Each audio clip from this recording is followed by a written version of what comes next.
Salut à toi, pensée du jour numéro 491 ou 491 selon d'où tu m'écoutes. Aujourd'hui, on va parler nutrition en randonnée et on va parler de Willy George qui a effectué un trail récemment. Et le format de cette pensée du jour va être un autre de ses retours par commentaire. Marion a pris le temps de me laisser un chouette commentaire à la suite de ma vidéo sur la randonnée et les 3 erreurs de débutant que j'avais effectué le week-end, pas ce week-end-là, mais le week-end dernier. Je t'invite à aller voir la vidéo si tu ne l'as pas déjà regardée. Et encore une fois, un commentaire très constructif de Marion au niveau de la nutrition pour la rando et notamment l'effort que j'avais fourni et qui me pose ensuite une question par rapport à Willy George qui a effectué un trail récemment. Donc, on va parler de tout ça dans cette pensée du jour. Je te rappelle, va cliquer sur le lien de la vidéo dont je parle ici qui s'intitule Randonnée 2.3 erreurs de débutants à éviter. C'était la pensée du jour 488 ou 488 selon d'où tu m'écoutes. Et va aussi mettre un petit like sur le commentaire de Marion pour la remercier de sa contribution. Marion, Antoine, ou est-ce que c'est Antoine Marion? C'est une bonne question. Je ne suis pas sûr. Que ce soit Marion, que ce soit Antoine, merci à toi pour le commentaire. Euh, donc, Antoine et ou Marion, je ne suis pas sûr, nous dit en randonnée sans objectif de perf, c'est pas grave si tu te sous-alimentes, ce sera juste plus long avec des sensations moins bonnes. Par contre, sur le long terme, c'est pas forcément la bonne stratégie compte tenu du contexte général de ta vie. Ouais, vaut mieux t'alimenter pour que ta rando ne provoque pas plus de fatigue. Je fais ça, je fais ça pour, pour pas que ça impacte pas le training du lendemain, par exemple. Quelques négations en trop peut-être ici, mais on va s'en sortir.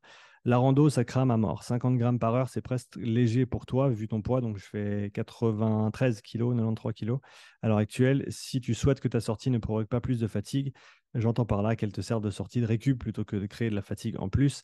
50 grammes, ça te fait donc 50 grammes de glucides, ça te fait 200 calories. Je suis persuadé que sur une heure de rando en montagne avec ton sac, j'avais un sac de 14 kilos. Pour référence, avec une heure de rando avec ton sac, tu es au moins à 500 calories. Côté crampes et les quadris qui souffrent, c'est simplement le manque d'entraînement. Et ouais, c'était le manque d'entraînement. Tu pourras faire autant de vélo que tu veux. Si tu ne veux pas souffrir en rando, il faut faire de la rando. Je suis d'accord, mais je suis aussi pas d'accord et je reviendrai là-dessus après. Et renfo, je suis d'accord aussi. Niveau physio, le vélo te donnera le cœur et les mitochondries et la capillarisation, tu connais, mais tu sais aussi bien que moi que ça remplacera pas le spécifique. Non, je suis d'accord, ça ne le remplacera pas. Par contre, je pense que tu peux vraiment faire beaucoup de travail sur le vélo et avoir un très très bon transfert sur la rando, notamment avec du travail à basse cadence, par exemple, qui aura pas mal de points en commun avec la rando, d'un point de vue de génération de force, d'un point de vue de pattern de mouvement aussi. Oui, bien entendu, le spécifique, ça reste le spécifique, mais je pense que tu peux faire beaucoup de travail en général pour complémenter ton spécifique. Et tiens, pour rebondir sur ce point, donc là on en arrive à la question, petite ouverture pour toi pour une prochaine pensée du jour ou juste une réflexion. Jusqu'à quel point l'entraînement fonctionnel ou croisé, se servir d'une autre discipline pour améliorer et performer sur un autre, peut-il remplacer le spécifique pour l'endurance?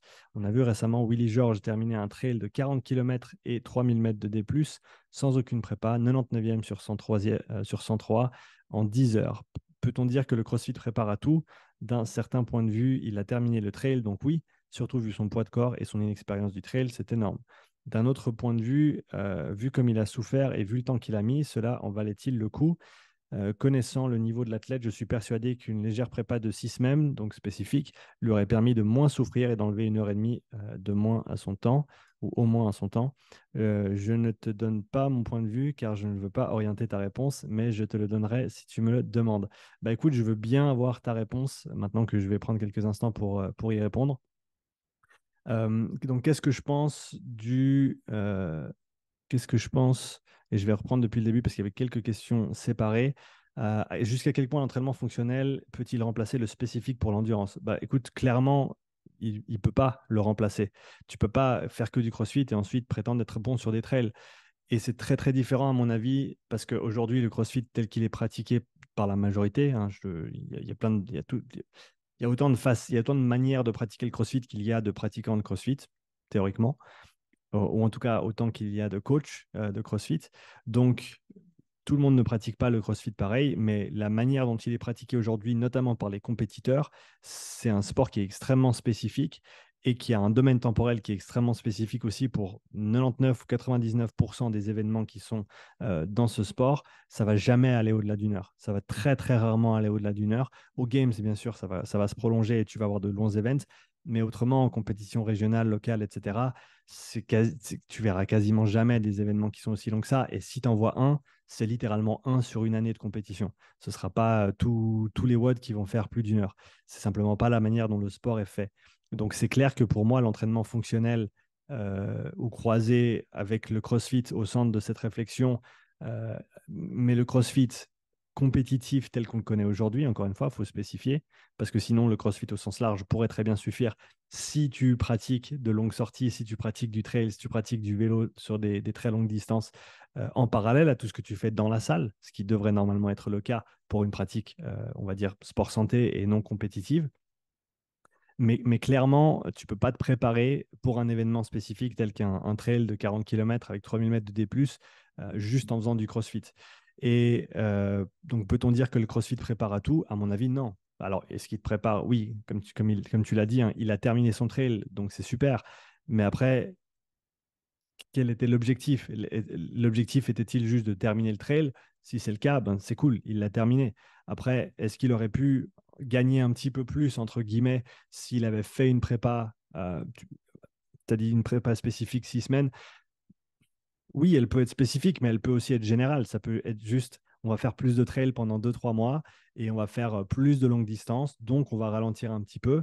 Et ça, je pense que c'est quelque chose que la majorité des compétiteurs en CrossFit devraient inclure à certains moments de l'année et dont ils pourraient grandement bénéficier. Pourquoi? Simplement parce qu'ils le font jamais. Quand est-ce que tu vas passer 2 ou 3 séances par semaine qui vont durer plus d'une heure en continu à des intensités qui sont basses, où tu vas être en extérieur, où tu vas devoir t'alimenter pendant tes séances, etc. Je pense qu'à certains moments de la saison, ça peut être très très intéressant d'opérer comme ça. Et c'est ce que tu vois, hein, tu vois une polarisation de l'année d'entraînement chez les meilleurs, où le début de saison ne ressemble pas du tout à la fin de saison. C'est-à-dire que Matt, quand il terminait sa saison des Games et qu'il reprenait en septembre ou en octobre, je te garantis qu'il ne faisait pas du CrossFit.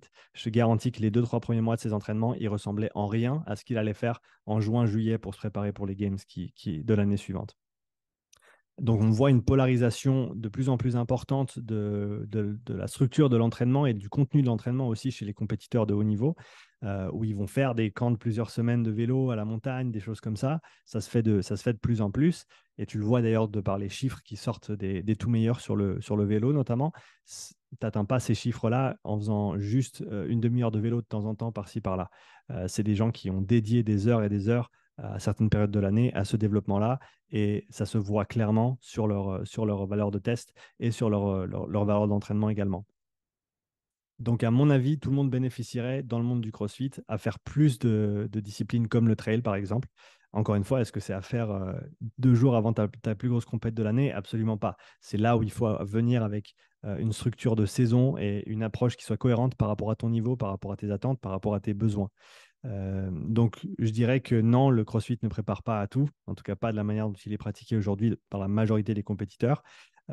Par contre, est-ce que ça te donne une base de conditions physiques générales qui te permettent d'à peu près tout tolérer? Oui.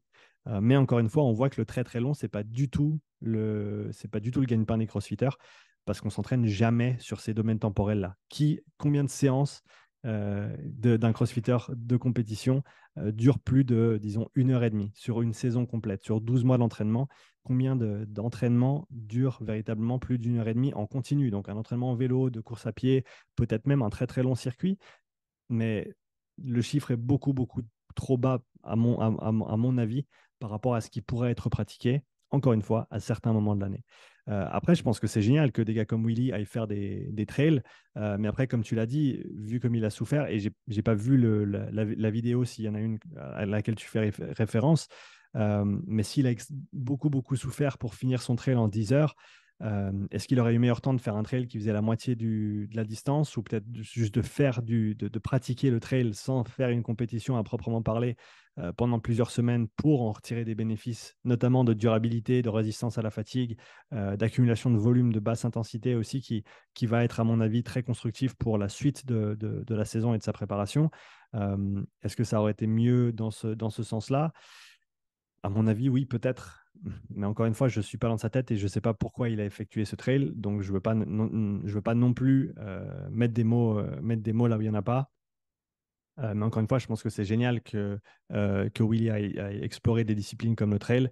Je pense qu'avec la visibilité qu'il a, ça va donner de la visibilité autant au CrossFit qu'au trail, ce qui est génial. Je pense que c'est deux disciplines qui doivent plus collaborer, ou en tout cas les athlètes de l'un doivent passer plus de temps dans le monde de l'autre, on va dire. Et je pense que ce sera bénéfique, justement, à tout un chacun de pouvoir aller voir un petit peu comment les autres s'entraînent d'en ramener un petit peu chez soi, ou en tout cas à certains moments de l'année, de sortir un petit peu de sa zone de confort et d'aller explorer d'autres sports.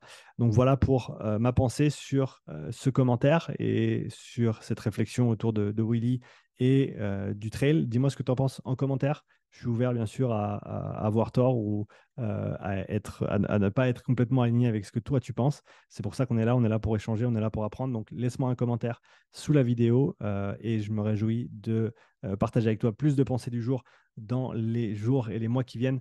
Je te rappelle qu'il me reste des places de profilage ce mois-ci et le mois suivant ici en Suisse, mais également à la fin du mois d'août à Silex CrossFit, juste à côté de Rennes. Si tu es intéressé, je te laisse me contacter directement et je te mets les informations pour le profilage sous la vidéo. Merci à toi, belle fin de journée et à bientôt pour la nouvelle pensée du jour. Ciao.